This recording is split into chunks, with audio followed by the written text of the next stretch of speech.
this is back in in the 80s, and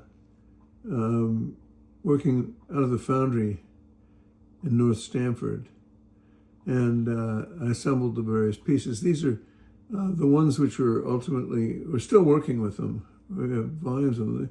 Once you've made a piece, it survives the bronzes, and I can identify right here, right now, pieces which are related to these, and I'll try to separate them out into individual pieces so that you can see what they look like in 3D.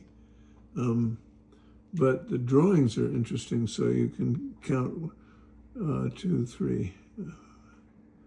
There are probably 12 or so pieces in this. The one up on the upper right is so. But these came from, if you take a piece of clay, a nice malleable piece of wet clay, and you mess with it with your fingers, and you move it with your fingers, so it's like a hand, the architecture of the hand, and what it does, what the negative space, which becomes positive, because if you punch your finger in, that becomes the negative space, and the positive space is the volume around it.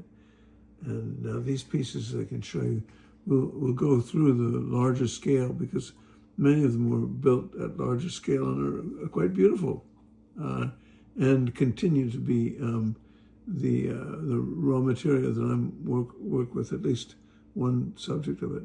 And if I went up here to the others, like here's some very pretty, I think. That is about. I think there's one of these down at the Bartlett Arboretum, or at least one of these right here.